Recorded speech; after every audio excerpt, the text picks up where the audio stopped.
And welcome back, everyone. It's a pleasure to have you here in our Paris Space Hub for a very interesting and relevant panel, like they all are. I'm really, really happy to have our dearest panelists around me for this session. So, same as usual, you know it now, an hour discussion of roughly 45 minutes, and then we take the question in the audience, so don't be afraid to ask questions. This roundtable will be both in French and in English, so that everybody can participate and understand. And we are going to talk about the action in space, the role of innovation, le rôle crucial de l'innovation, et voir pourquoi l'innovation tient un rôle crucial dans le domaine du spatial. On le sait, l'innovation, c'est le moteur de l'action dans l'espace. Elle permet de repousser les limites du possible, de surmonter les défis techniques et environnementaux, mais aussi de développer de nouvelles applications qui ont des retombées bien au-delà du seul secteur spatial. Innovation drives space activities. It allows us to push the boundaries of what's possible, overcome technical and environmental challenges, and of course, develop new applications with benefits extending far beyond the space sector itself. Within the geopolitical context, for example, space has become a domain of growing military stakes. Innovation is essential for developing space surveillance capabilities, satellite protection, and more broadly for ensuring freedom of action in this environment. L'espace, vous le savez, est devenu un domaine d'enjeux militaires croissants dès lors l'innovation est essentielle pour développer des capacités de surveillance spatiale, de protection des satellites et plus largement pour garantir la liberté d'action dans ce milieu. Let me introduce you to our panelists this afternoon. Right next to me, Colonel Thierry Sénéret, chef du bureau maîtrise de l'espace pour le CDE, officier de l'opération d'ensemble ARES en français. À vos côtés, Marc Flagnard, directeur de l'opération d'ensemble ARES à la direction des opérations du maintien en conditions opérationnelles et du numérique pour la DGA. Bonjour. À vos côtés, Monsieur Philippe Gauthier, président de Emeria. And we're also happy and proud to have with us Eleni Patouni, your project officer, Space Technologies at the European Defence Agency. Bonjour. Welcome, bonjour, merci beaucoup. On démarre avec vous, mon colonel. Bien sûr. Le rôle de l'innovation, évidemment, je vais vous laisser nous expliquer, mais on le sait, c'est être au service de l'action dans l'espace. Exactement. On a souvent tendance à dire que l'innovation est au cœur des opérations, mais le rôle de l'innovation est avant tout de servir l'action dans l'espace. Le premier point du service de l'action dans l'espace, c'est tout d'abord d'améliorer la connaissance et l'exploitation des données spatiales, c'est-à-dire multiplier les capteurs, les sources de données qui vont permettre de créer une situation spatiale que l'on va exploiter à travers des données et qui nécessite, en particulier dans le numérique, de la puissance de calcul, de l'intelligence artificielle pour aider le décideur à prendre les décisions les plus éclairées sur une situation spatiale en vue d'agir ou de ne pas agir. Ça, c'est le premier point. Le deuxième point, c'est le renforcement au soutien des moyens spatiaux. On utilise notamment des outils de monitoring, de la simulation, et cela introduit en termes d'innovation les jumeaux numériques, c'est-à-dire une représentation virtuelle de la réalité dans l'espace. Et le troisième point, qui est forcément très naturel, c'est le développement des capacités spatiales, notamment à travers de nouvelles charges utiles de nature diverses et variées. On peut parler du laser, par exemple, ou de l'hyperspectral. Pour l'action dans l'espace, ça signifie également de nouveaux effets militaires, de nouveaux effecteurs, pardon. Et je conclurai ce développement de nouvelles capacités opérationnelles, qui est aussi l'amélioration du taux de revisite et de la réactivité de notre segment spatial. Donc résolument, le rôle de l'innovation est au service de l'action dans l'espace. Monsieur Plagnard, monsieur l'ingénieur en chef, Marc Plagnard, saisissez-vous d'un micro. Je l'ai dit, vous êtes directeur de l'opération d'ensemble ARES. Bon, on va parler de l'innovation hein, au sein de la DGA, mais avant ça, je voudrais qu'on s'arrête sur cet acronyme ARES. Qu'est-ce que c'est? Est-ce que vous pouvez nous l'expliquer? Oui, alors bonjour à tous. ARES, c'est l'Action à résilience spatiale. C'est un programme d'armement donc piloté par la DGA qui a été mis en place suite à la stratégie spatiale de défense de 2019, faisant le constat que, comme l'a rappelé un peu Thierry, un certain nombre de menaces sont apparues dans l'espace et qu'il fallait mettre en place un certain nombre de moyens et de capacités pour protéger tous nos satellites militaires et globalement tous les satellites d'intérêt pour le MINARM. Ce programme d'armement se déroule sur 3 piliers, s'appuie sur 3 piliers capacitaires. Le premier pilier est un pilier de surveillance. Il s'agit, dans les capacités de surveillance, de récolter l'information des objets qui circulent autour de nos têtes, de manière à détecter les nouveaux objets ou les objets qui font des manœuvres qui nous paraissent anormales. Le deuxième pilier est un pilier d'opération, de conduite d'opération spatiale en tant que telle. À partir des données des capacités de surveillance, les capacités de ce pilier visent à ce que le CDE, le commandement de l'espace, ait une situation spatiale à jour, la plus fraîche possible, et puisse caractériser les manœuvres anormales et attribuer d'éventuelles actions qui pourraient être qualifiées de menaçantes. Et enfin, le dernier pilier, le pilier d'action en tant que tel. Alors, on parle d'action défensive et d'action... de défense active et de défense passive, pardon.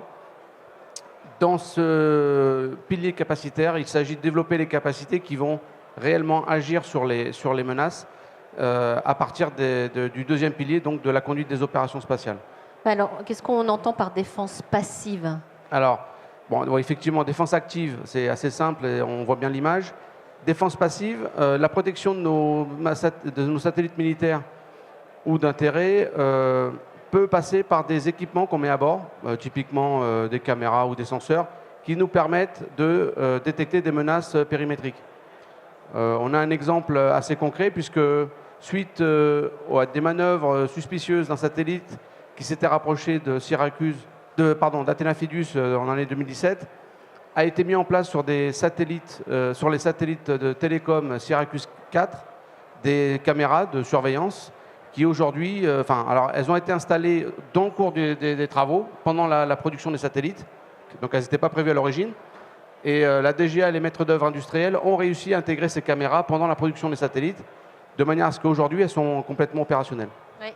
Je reviens vers vous, mon colonel, parce qu'on dit que l'innovation pour le commandant de l'espace, c'est une approche multidimensionnelle. Est-ce qu'on peut s'arrêter un instant là-dessus? Bien sûr. C'est vrai que l'innovation, on l'associe souvent à la technologie, et c'est tout naturel, puisqu'on va profiter de technologies avancées, que ce soit sur le numérique, sur la propulsion, sur des futurs capteurs, sur la simulation, sur la dualité civilo-militaire et qui est très présente dans l'espace. Ça, effectivement, c'est le premier pilier de l'innovation, la technologie. Mais l'innovation, on la regarde également à travers les architectures. On se pose des questions, on réfléchit à des concepts où on pourra renforcer la résilience et la réactivité des architectures. Cela nécessite de distribuer des capacités, de diversifier les capteurs, de se différencier pour s'adapter, pour adapter la performance aux justes besoins, développer et renouveler plus rapidement, réduire les coûts par la recherche de la juste performance. Donc c'est finalement la révolution, l'innovation sur les architectures, c'est rechercher également une révolution des affaires capacitaires du domaine spatial. Et le dernier point de l'innovation, en tant que militaire, c'est pas faire de l'innovation pour l'innovation, vous comprendrez bien, mais c'est chercher de l'innovation par les opérations spatiales militaires. C'est-à-dire que lorsque nous recherchons des nouveaux modes d'action, nous regardons quels effets nous souhaitons produire et à quelles innovations on peut les associer. Donc, quelque part, c'est une démarche inverse qui est de rechercher, à partir des effets que l'on souhaite produire, quelles innovations nous seraient le plus profitables. En conclusion, je dirais que c'est la créativité technique, organisationnelle et opérationnelle qui nourrit le format des futures capacités spatiales militaires. Et en écho à cela, monsieur l'ingénieur en chef, expliquez-nous comment finalement cette innovation elle est captée dans le domaine de l'espace. Alors, on a pour ARES adapté aussi la gouvernance du programme d'armement. On a créé une surcouche qu'on appelle l'opération d'ensemble, qui inclut le programme d'armement en tant que tel, mais aussi un certain nombre d'activités connexes. On parle de services commerciaux, on parle d'études amont, on parle d'activités duales. Tous ces récipients, finalement, nous permettent de capter l'innovation d'où qu'elle vienne, soit du MINARM, qui lui-même planifie ces innovations du futur qui ne sont pas présentes dans le marché, ou qui apparaissent spontanément sur le marché civil, ou dans des études européennes. L'opération d'ensemble, donc, dont on co-dirige l'entité avec Thierry, a comme premier objectif de garantir la cohérence parmi toutes ces activités, entre le programme d'armement et ses activités connexes. Pour cela, elle permet le développement de capacités soit en interne, c'est-à-dire MINARM, patrimonial. On développe des senseurs comme on le fait de manière assez historique. Soit on développe, on recherche des partenariats dans un cadre de dépendance, on va dire, de dépendance limitée, de dépendance maîtrisée, avec des acteurs de confiance qui eux-mêmes commercialisent un certain nombre de données. On peut rechercher typiquement à partager des senseurs ou à co-développer des capacités avec des partenaires, par exemple, européens. Et enfin, la dernière on va dire, groupe de capacités qui intègre l'opération d'ensemble, c'est tout simplement les services externalisés. Donc là, on parle carrément de services commerciaux. Thierry en a un peu parlé. Où pour le coup, il s'agit de simplement contractualiser les services. Dans cette opération d'ensemble, on a aussi donc, les études amont, qui sont finalement le réceptacle des innovations planifiées par le MINARM pour ses besoins, mais qui va quand même chercher dans le marché civil, avec l'AID par exemple, qui joue le rôle de vigie finalement de tout le New Space et qui nous permet d'aller chercher des solutions qui sont prometteuses dans le civil, sur lesquelles on peut miser, on peut aider à développer avec des véhicules que l'AID a en propre. Et enfin, on cherche à tirer le bénéfice de la dualité entre les technologies civiles ou militaires, parce que le spatial est quand même un monde très, très civil aussi. Et donc, il y a un certain nombre, ce qu'on veut absolument éviter, c'est de développer des technologies qui sont déjà prévues, planifiées dans le monde civil. Donc là aussi, on travaille beaucoup avec le CNES pour suivre toutes les activités qui apparaissent, qui sont maturées dans le civil. Est-ce qu'on peut revenir 3 secondes sur ce que vous avez dit à l'instant? Vous avez parlé de capacité externalisée. Ça veut dire que le ministère des Armées ne détient pas, n'exploite pas ces capacités, c'est ça? Ça fait partie des cordes de l'arc de l'opération d'ensemble. Effectivement, les services externalisés, donc les services commerciaux, on voit effectivement dans le New Space aujourd'hui beaucoup d'acteurs. Il y a une grosse dynamique sur la surveillance des débris. Il se trouve que surveiller des débris, ça peut aussi surveiller des satellites. Il y a un intérêt pour les forces. Et donc, on prévoit dans l'opération d'ensemble un réceptacle pour permettre aux CDE d'avoir accès à ce type de service pour leurs besoins. Afin justement de bien, on va dire, identifier ce réceptacle pour les acteurs qui n'ont pas forcément l'habitude de travailler avec le MINARM, on a mis en place un système de référencement, on va dire évolutif, qui est un peu innovant. On l'appelle le prisme. Il s'agit en fait tout simplement de se faire connaître auprès de la DGA. Les modalités sont assez simples. Il suffit de taper, pour ceux qui sont intéressés, sur leur moteur de recherche préféré, les 3 mots-clés DGA, référencement, prisme, et vous tomberez directement sur les modalités, afin qu'on vous référence en tant que service commercial. Et ensuite, si le CDE y voit un besoin ou un intérêt, qu'on passe à une phase d'évaluation. Encore 2 questions avant d'entendre Philippe et Eleni. Messieurs, mon colonel, est-ce qu'on peut parler de l'ISA? Qu'est-ce que l'ISA, s'il vous plaît? À la création du commandement de l'espace, il y a 5 ans, on s'est vite aperçu qu'on avait besoin d'une structure pour pouvoir aller chercher l'innovation là où elle était dans le nouvel écosystème du New Space. On a créé le LISA, le laboratoire d'innovation spatiale des armées, dont la mission est d'accélérer le développement capacitaire.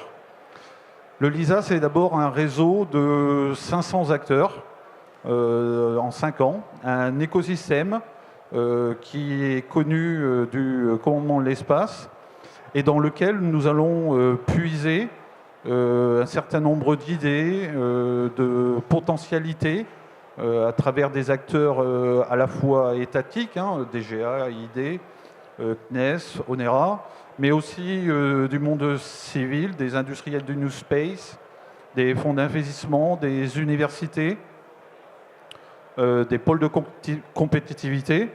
Et nous cherchons à capter tout ce qui pourrait nous être d'intérêt dans un usage militaire. La deuxième partie de la démarche LISA, c'est de démontrer. C'est-à-dire qu'au sein de cette cartographie, de cet écosystème, nous recherchons à démontrer que certaines innovations peuvent être utilisées à des usages militaires. Alors ça peut signifier parfois des détournements d'usage dont le milieu civil n'a pas connaissance, mais qui pour le ministère des Armées peut présenter un certain nombre d'intérêts. Et enfin, le LISA concrétise ces démonstrations en contractualisant, principalement à travers l'AID, mais pas que à travers l'AID, un certain nombre de projets disponibles sur étagère et qui peuvent apporter un certain nombre de solutions à très court terme pour le commandement de l'espace. Actuellement, on a 27 projets, dont 10 ont été financés à hauteur de 11 millions d'euros, soit par l'État ou par la région Occitanie ou par l'armée de l'air, ce qui constitue une belle force de frappe pour le commandement de l'espace en matière d'innovation. Donc le LISA, au-delà des produits qu'il fournit, est une innovation en soi qui, par l'innovation ouverte, accélère le développement capacitaire des armées. Et ça n'est pas qu'un prénom, puisque LISA, on le rappelle, c'est le laboratoire d'innovation spatiale des armées. Exactement. C'est bien ça. Une dernière question, monsieur l'ingénieur en chef, avant de poursuivre avec nos autres panélistes. Expliquez-nous comment la DGA organise la mise à l'échelle de l'innovation dans le cadre justement de l'action dans l'espace. Est-ce que vous avez des exemples concrets ? Tout à fait, comme je le disais, donc on avait dans l'opération L'Ensemble Ares, on a tout un pan études amont dans lequel l'agence d'innovation défense, donc l'AID, a un rôle de premier plan. L'AID a un certain nombre de véhicules rapides, PAI, qui permettent, encore une fois, sur certaines innovations, d'être maturées technologiquement pour ensuite être reprises sur un des sous-piliers de l'opération d'ensemble en tant que moyen dédié, donc MINARM, de maîtrise, de dépendance maîtrisée ou de services externalisés à travers le service commercial. On a un exemple en fait qui est tout frais. L'entreprise, la DGA a notifié un contrat d'évaluation de service à l'entreprise Aldoria, qui est à l'exposant juste à côté, qui fait suite en fait à une maturation d'une technologie de leur télescope MTOS, qui a fait l'objet d'un sponsor rapide de l'AID, qui a permis le développement de ce prototype et qui est aujourd'hui fonctionnel et donc rend un service que le C2 va pouvoir exploiter opérationnellement à travers un contrat pris dans le cadre de Prism. Et voilà, c'est une annonce qui a été communiquée aujourd'hui. C'est le premier contrat du référencement Prism qui a été notifié cette semaine. Merci. Je voudrais qu'on entende à présent le point de vue de l'industriel avec vous, Philippe Gauthier. Vous êtes président d'Emeria. Emeria, c'est une entreprise spécialisée dans la conception, la fabrication et l'assemblage des équipements et systèmes à forte intensité technologique et sécurité de fonctionnement pour deux marchés, l'industrie spatiale et la dissuasion française. Une entreprise qui a été créée en 2019, je crois. Alors, vous étiez présent lors du dernier Salon du Bourget en 2023. Et vous aviez présenté sur votre stand une maquette du microsatellite Yoda, dont 2 exemplaires doivent être lancés cette année, je crois, si mes informations sont exactes. Un projet... Non, oui, bonjour à tous. Non, ça ne va pas être cette année. Non, pas cette année, mais en tous les cas, vous allez nous dire voilà, ce qu'est Yoda et pourquoi c'est si novateur. Expliquez-nous. Oui, bonjour à tous. Écoutez, bon, je ne suis pas forcément, avec mes interlocuteurs, mes voisins, le mieux qualifié pour en parler, mais je peux donner effectivement le point de vue de l'industriel. Donc il s'agit de quoi pour faire le lien avec les interventions précédentes. Enfin, Yoda, c'est un satellite, c'est un couple de satellites, là, en l'occurrence, qui va évoluer sur l'arc orbital, c'est-à-dire à 36 000 km d'altitude, et qui va avoir pour fonction, on l'appelle, je crois, guetteur, en fait, voilà, de patrouilleur, c'est-à-dire qui va surveiller, fournir un certain nombre d'informations sur les activités qui peuvent se passer sur cet arc. Avec comme idée in fine, de participer à la protection des actifs stratégiques militaires français.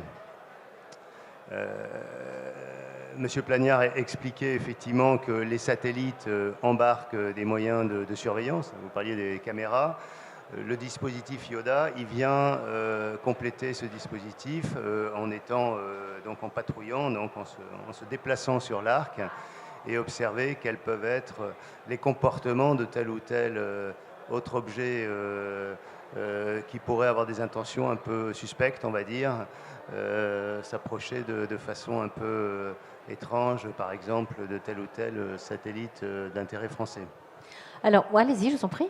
Juste une petite précision, effectivement, Yoda est un démonstrateur, quand même, il faut le rappeler. C'est une première capacité un démonstrateur technico-opérationnel.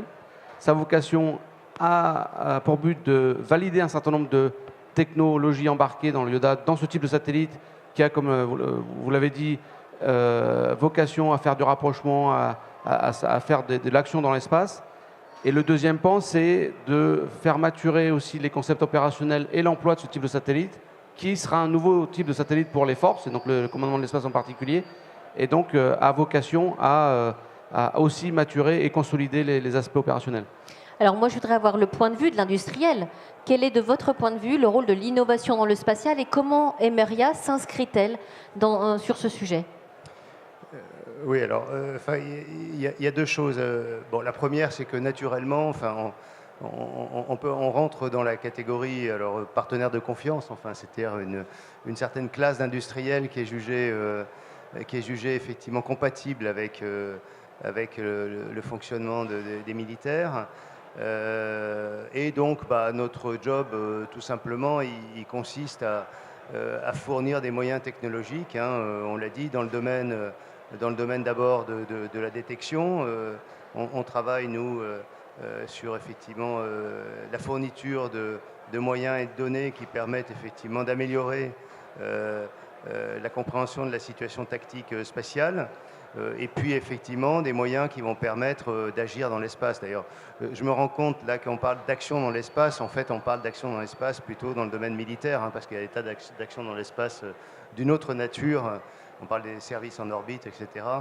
Et que, comme l'a dit le colonel, les sujets civils et militaires se nourrissent l'un l'autre, bien évidemment. Il y a aussi un point qui est important et qui vient d'être évoqué, c'est que il y a aussi une nouvelle façon, alors ça finit par être pas complètement nouveau, mais malgré tout, à l'échelle de l'industrie spatiale, c'est nouveau. C'est le fait, effectivement, d'avoir une façon d'innover qui est beaucoup plus dynamique, beaucoup plus agile, beaucoup plus itérative. On parle de démonstrateurs opérationnels. Ça veut dire quoi? Ça veut dire qu'effectivement, ce sont des prototypes, on va dire, mais qui commencent quand même à avoir des fonctions opérationnelles. Enfin, il faut se replacer dans une perspective ancienne, on va dire. Qu'est-ce qui a impulsé ça, ce changement de paradigme, justement? Oui, alors, voilà, juste la perspective ancienne, c'était, on faisait des démonstrateurs dits technologiques sur lesquels, effectivement, l'objectif, c'était de ne pas se placer dans un concept opérationnel, et puis ensuite, on se disait, on revient dans la vraie vie, on récupère ou pas telle ou telle démonstration technologique, et puis on fait un programme assez classique. Donc ça c'était très bien, mais ça avait un petit inconvénient, c'est d'être assez long et assez cher. Alors ça ne veut pas dire qu'il ne faut pas le faire, mais voilà. Et dans un contexte en fait où, bon, pour être très clair, on sait tous qu'on est passé dans un espace qui est un lieu de conflit et où voilà, il faut aller vite. Enfin, c'est-à-dire qu'on est vraiment c'est une course de vitesse. Je pense qu'on est passé dans un fonctionnement où on cherche à tester rapidement des solutions, aller plus vite, moins cher, et puis apprendre, et puis effectivement itérer. Et ça, effectivement, c'est ce qui était évoqué précédemment. Il y a aussi un esprit d'innovation qui a bougé. Voilà, et je pense que les militaires et la DGA ont énormément bougé dans cette direction. Alors comment est-ce qu'en tant qu'industriel, on se place et on reste au cœur de l'innovation face à la concurrence mondiale aujourd'hui? Comment est-ce qu'on reste à la pointe? Ah bah là, oui. Enfin, de toute façon, si vous voulez, comment dire, des sociétés comme la nôtre, de toute façon, il n'y a pas le choix. Innover, c'est alors, voilà, on n'est pas une industrie de masse. On ne va pas travailler sur effectivement des volumes avec des effets prix. C'est pas notre, voilà, on est des sociétés d'ingénieurs, de chercheurs, et notre job, c'est effectivement d'être en avance, d'inventer des choses, avec des moyens qui sont souvent à l'échelle internationale qui sont plus limités. On sait que la France a des moyens qui ne sont pas ceux des États-Unis, mais on peut être plus astucieux, faire aussi bien ou pas loin d'être aussi bien, moins coûteux, et on le fait. Bon, je ne vais pas forcément détailler toutes les façons, mais on n'a vraiment pas à rougir, effectivement. On a une efficacité en termes d'innovation versus le prix qui, à mon avis, est tout à fait remarquable, hein, et elle est reconnue au plan international. Voilà, donc comment on fait voilà, je dirais, on fait le job. On a aussi un dialogue très étroit, très fructueux, effectivement, avec à la fois les forces et puis le commandement de l'espace, la DGA. Enfin, je crois que ça a été évoqué. Il y a des laboratoires, il y a des voilà, on ne peut pas inventer l'innovation comme ça, surtout dans le domaine de la défense, tout seul, dans son coin. Voilà. Donc, je ne sais pas si je réponds justement à la question, mais... Plus précisément, vous n'êtes pas dans l'exploration lointaine, on va dire. Hein. Vous êtes plutôt sur l'observation de la Terre, la connectivité, les sujets de défense, on a compris. Sur les usages, expliquez-nous peut-être en illustrant quels sont les différents types d'innovations sur lesquels vous travaillez sur ces sujets, concrètement. Oui, alors, disons, si on prend les thèmes et les innovations qu'on voit, alors je sors peut-être un petit peu du thème.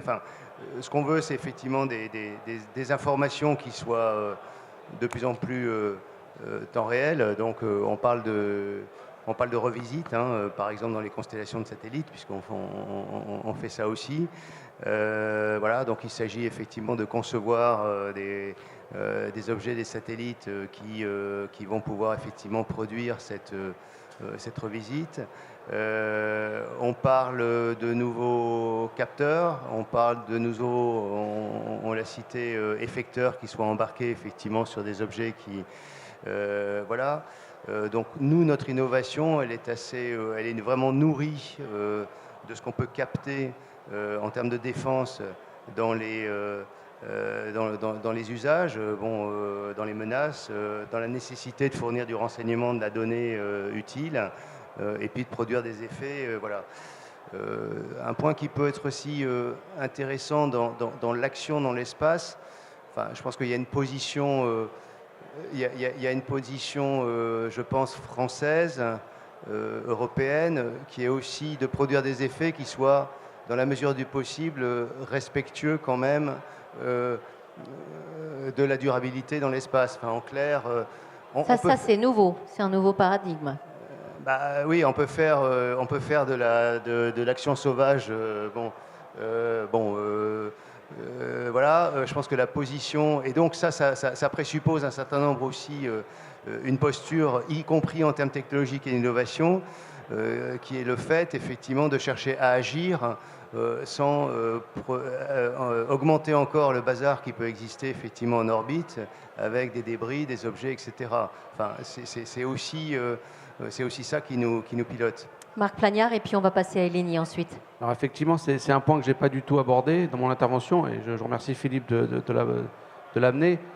Il est clair que dans toute notre feuille de route techno, l'enjeu, c'est quand même de ne pas générer encore plus de débris et donc de respecter globalement les principes du droit international. Et typiquement, si on prend l'exemple de Yoda, Yoda aujourd'hui sera lancé proche de l'arc Géo, mais sera en orbite cimetière, pour justement veiller à ce que si, dans la prise de risque, qui serait celle d'un démonstrateur technico-opérationnel, si il devait se passer quelque chose de malheureux, on resterait quand même en orbite cimetière et donc on ne gênerait pas tous les autres objets. Donc il y a évidemment ce prisme à prendre en compte dans les programmes d'armement. Et j'en profite pour vous signaler que d'ailleurs il y aura une discussion, un échange autour du sujet. Qu'est-ce qu'on fait des débris spatiaux demain après-midi ici même?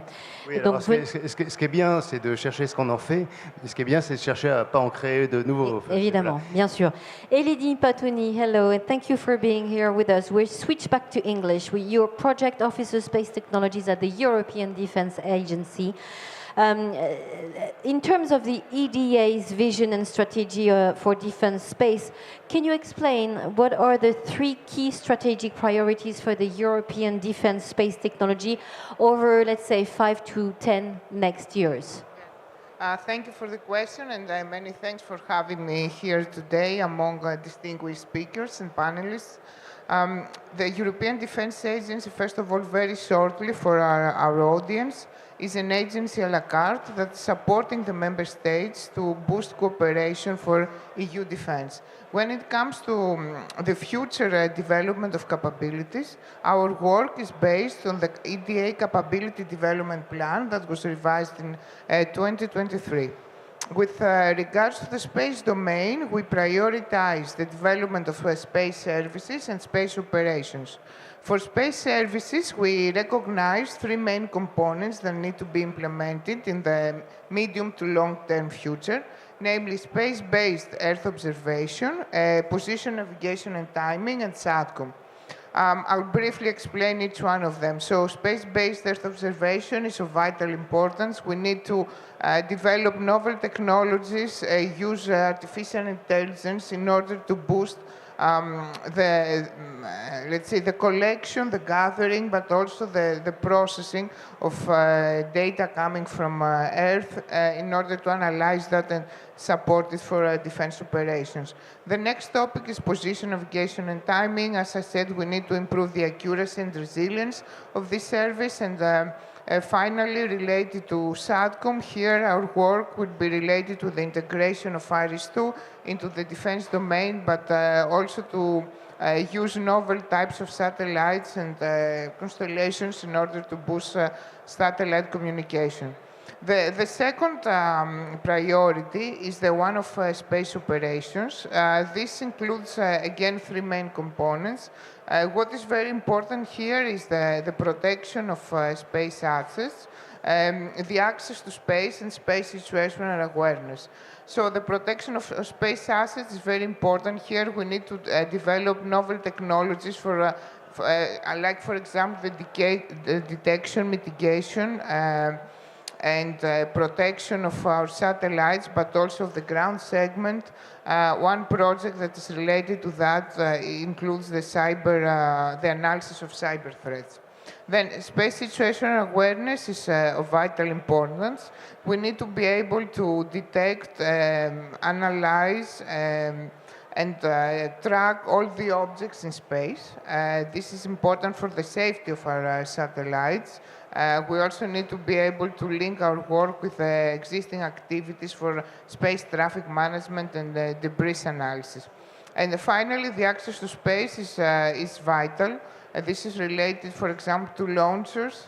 There are many new activities in the domain, and our work in EDA is to support the further deployment of this capability. On n'a pas parlé du rôle des petites et moyennes entreprises et des startups dans ce schéma. Peut-être qu'on peut y venir, mais je voudrais poser déjà la question à Eleni. What role does the EDA assign to SMEs and startups in the defense space innovation ecosystem, and what mechanisms are in place to support them? First of all, I would like to highlight that the role of SMEs is vital.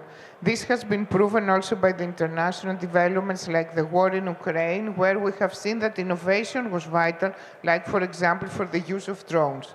From our side in EDA, among our different activities, we always try to boost the participation of SMEs and small entities. For example, in EDA, in the Research Directorate, we have established the Capability Technology Working Group in Space, which I am moderating. And this incorporates representatives from member states, industry, SMEs, and universities.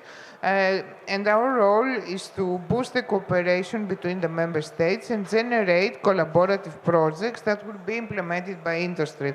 So there, we really try to incorporate the novel ideas, the novel innovative ideas that are coming from SMEs, and to give them the ground and to give them the stage to present their vision, and to give them also the opportunity to receive funding by the member states. On top of that, in EDA we have HEDI, that is the EU hub for defense innovation. And as part of the HEDI activities, we also organize different work strands that boost the participation of SMEs. Like, for example, we have the paper awards, we have the operational experimentation strategy where SMEs can participate, and also the proof of concept prototypes. Like, for example, for 2023, we had a dedicated tender to support the development of novel satellites that are moving in a very low Earth orbit, and this was a great opportunity for SMEs to apply and receive this type of funding. Monsieur Plagnard, donc Eleni Patouni vient de rappeler, notamment depuis le conflit ukrainien, le focus sur les petites et moyennes entreprises et les startups dans le domaine des drones. Je voudrais avoir votre avis à vous aussi, savoir comment ce tissu des petites et moyennes entreprises est pris en compte dans vos activités. Alors, pour ce qui est de l'opération Ensemble Ares, comme je l'ai dit, on a 3 réceptacles, des développements spécifiques mines-armes. Là, effectivement, on a quand même plutôt des industriels historiques. On a un deuxième réceptacle qui est plutôt pour des capacités à dépendance maîtrisée. Là, aujourd'hui, on a des new spacers, enfin des acteurs du new space qui commencent à sortir des réseaux de senseurs en particulier, qui commencent à développer des solutions logicielles intéressantes, qui pourraient rentrer dans cette catégorie et qu'on a bien à l'œil et avec lesquels on est en relation. Et enfin, on a la dernière catégorie qui est plutôt le service commercial. Et alors là, dans le marché, clairement, on a des acteurs du New Space qui ont toute légitimité. D'ailleurs, c'est pour ça qu'on fait des évaluations avec eux, comme Aldoria, pour le CDE là maintenant. Back to you, Eleni, with the next question. What emerging or disruptive space technologies does the EDA identify as having the greatest potential to transform European defense capabilities? Thank you for the question. This is very important for our work, and in order to answer this demand, what we have done is that we have organized dedicated workshops with member states and industry where we received this input. So the consolidated outcome resulted in a list of emerging disruptive technologies, and I will briefly mention some of them and then their importance. What we see that is very important for the space domain is the use of artificial intelligence. And this is needed to boost both the Earth observation capability, but also space situational awareness. Space data, but also Earth data that we need to monitor. We have a huge amount of them. And in order to meet the requirements coming from the member states on the timely and secure communication of information and the derivation of a result that is important out of the analysis of the data, we cannot, let's say, use existing mechanisms. So artificial intelligence is the solution to that, to address the big amount of space and Earth data. Another emerging disruptive technology is quantum computing. This is also very important for communication purposes. Then the use of novel data storage is a key aspect. The use of robotics is very important, as well as the use of novel materials. I will give an example. Recently, we have been discussing, and we also put in place a new project for the development of low Earth orbit satellites that also address very low Earth orbit. In this environment that is very harsh, we see that we need the development of new propulsion schemes, but also new materials that will be able to come up to the military expectations for the different types of missions and payloads that we are developing. We touched a little bit on the subject earlier, the debris, the space debris. So I have a question for you, Eleni. How does the EDA precisely integrate the challenges related to space traffic management and the debris into its space innovation programs, and what technical solutions are being explored on that matter? This is a very important topic, and for the research part, we have been addressing that in the Capability Technology Working Group space, where one of the main technological domains we are investigating and we are putting our efforts is the one of space situational awareness. We have put in place a collaborative project that is named ASAI. So the full name is the use of AI for space situational awareness. This is a project that is funded by the Netherlands and Germany and Italy. It is led by the Italian MOD. And there we are deploying AI solution to boost SSA. When it comes to space traffic management and debris, in our Capability Development Directorate, we also have in place the dedicated STM capability. But I would also like to further analyze what we are doing in ASAI. So we have deployed different use cases related to space situational awareness. One of them is what happens when we have an explosion in space. Like, for example, a few years ago, we had the unfortunate incident of the explosion of a Russian satellite in space that created a huge amount of debris that will be there for many, many years. So with this project, we are making an analysis about how we can track such debris in a future incident and how we can optimize the maneuvering of neighboring satellites in order to avoid collision. Interesting. I'm turning to the audience to see if there are any questions in this panel. A very interesting and technical panel. Are there any questions? If so, please raise your hand, introduce yourself, and ask your questions. No questions? Well, maybe a bit later. Je me tourne vers vous and back to French, Monsieur Philippe Gauthier, pardon. Vous m'avez dit quand on a préparé cette session, aujourd'hui le spatial c'est une économie qui est essentielle pour la défense et l'économie de tous les jours, mais aussi l'adaptation au changement climatique évidemment. C'est un sujet qui demande de grosses innovations, qui coûtent cher dans un contexte où les moyens sont de plus en plus limités, d'où l'émergence du secteur privé. Vous m'avez dit il faut absolument que le public continue à investir. Et ce changement de paradigme, vous l'avez constaté aussi depuis quelques années. Le micro est ouvert. Oui, oui le spatial c'est une industrie en mutation. Enfin, le monde spatial, le traditionnel, c'est que c'était essentiellement financé et uniquement financé par l'institutionnel, l'argent gouvernemental des agences, etc., ou les militaires. Et maintenant, il y a une transformation, il y a des usages commerciaux dans le domaine des télécoms, aussi dans le domaine de l'observation de la Terre. Et donc, l'un des enjeux, effectivement, de l'économie du spatial, c'est d'arriver à lever les fonds qui viennent soutenir, effectivement, ces relais de croissance. Donc oui, c'est effectivement un enjeu. Enfin, nous, on a les deux. On a des clients qui sont des clients publics, gouvernementaux.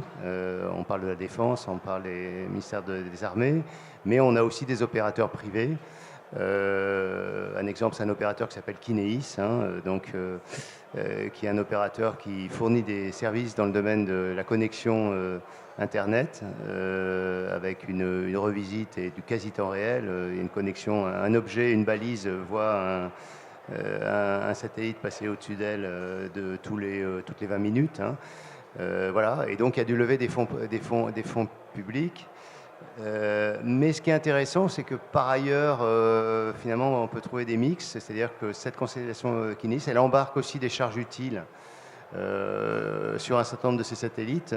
Il y a deux charges utiles, en fait, une qui est la connectivité et puis une autre qui s'occupe d'identification de navires et qui peut avoir aussi qui peut être utilisée par les militaires. Vous voyez. Donc bon, on voit que les mondes cohabitent aussi et qu'on peut voir effectivement des infrastructures qui servent à la fois des intérêts civils et des intérêts militaires. Donc tout ça, ça cohabite.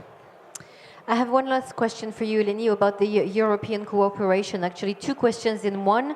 How does the EDA facilitate cooperation among EU member states on defense space R&T projects, and what are the main challenges to overcome? And what are the main funding instruments available through the EDA or in partnership with other European entities to support innovation in space? Okay. Thank you. So in ETA, we have put in place, as I said, this capability technology working group space. And we facilitate the cooperation between the 23 participating member states and representatives also from industry, SMEs, RTOs, and universities. So we have in total about 600 participants, and the working group is active since the beginning of 2023, so it's a new activity, but we have already put in place 3 projects, and we have a huge portfolio of upcoming ones with a total budget of about 85 million euros. The biggest challenge that we faced, especially in the beginning, is that we see that there is a lot of national fragmentation, and there is sometimes a difficulty between the member states in overcoming their national priorities and cooperating towards the goal of EU autonomy. Unfortunately, the international development showed us the importance of this cooperation. So I need to say that lately we see more and more, let's say, appetite from the member states to work on a joint solution. So the biggest challenge is that. Of course, the funding is also an issue, but overall, if I want to summarize the main challenge, I would say that the main challenge is to be able to spend better and more clever, more strategically in a cooperated manner. And this is what we are trying to do in EDA through the CAPTEC, because we are, let's say, the home of the member states for this solution. Now, regards the funding, we have 3 main funding options. We have our own EDA funding, that is reflected through operational budgets as small studies. We have our ad hoc framework for collaborative projects. So the member states are funding a project on a specific domain that may be also co-funded by industry. And finally, we support the European Commission with the EDF preparation. So namely, I am designated as official point of contact for EDA for the preparation of the space topic of the European Defence Fund. And of course, we do this work based on the work of the working group, so we take into account the needs of the member states, but also the important inputs from industry. Very clear. And so your point of contact. Questions in the audience? Are there any questions? No? Gentlemen, messieurs, un dernier message en conclusion de cette session. Mon colonel. Oui, un dernier message, je l'ai abordé en début. Nous vivons dans le spatial une révolution des affaires capacitaires. Comme ce qui a été souligné, nous n'avons pas les moyens des États-Unis, donc il faut faire autrement. Donc ça repose sur de l'innovation technologique, organisationnelle et opérationnelle pour pouvoir avancer et éviter le déclassement. Monsieur l'ingénieur en chef, Marc Plagnard. Oui, alors, il se trouve que moi, j'ai commencé ma carrière il y a 20 ans dans le spatial. J'y ai travaillé une dizaine d'années et j'y ai fait une coupure entre 2015 et 2023. Et en y revenant, j'ai complètement été perdu par le milieu qui a fortement évolué. Dans le New Space en particulier, il y a une énergie énorme et dans la conduite des programmes spatiaux aujourd'hui, un des challenges, c'est d'essayer effectivement de capter toute cette énergie pour, in fine, la canaliser et rendre le service un service optimum pour le commandement de l'espace. Et ça, je trouve que c'est quelque chose qui me passionne dans mon poste actuel. et qui est un vrai challenge. Philippe Gauthier. Oui, ben, mon message, il va un petit peu dans le même sens. Je trouve qu'on est une époque passionnante où il y a une énergie complètement folle, des nouveaux entrants qui perturbent et une qualité du dialogue, effectivement. Parce que moi aussi, j'ai un peu d'heure de vol, si je puis dire, dans l'époque avec, effectivement, les institutionnels, avec, voilà, il y a une intelligence collective, une efficacité qui va croissant et je trouve que c'est très positif. Eleni, a word of conclusion. Do you have the feeling that you're living in a very exciting moment? Yeah, indeed, this is true. We are in a very exciting moment, very difficult moment for Europe. So we need to make sure that we find the way to support the EU autonomy. And innovation is a very vital, let's say, enabler for that. Thus, we need to make sure that we can boost innovation to support new entries, SMEs, and also work together with big industry and support member states. So in order to achieve all these, let's say, goals, we need the cooperation both at the member states level but also at the industry level. And I hope that with our work in EDA, we can support this. Well, thank you very much for your participation to this roundtable. Merci, messieurs. Merci infiniment pour votre participation. Merci. Et merci à tous pour votre attention. À très Merci à tous. bientôt. Au revoir. Merci.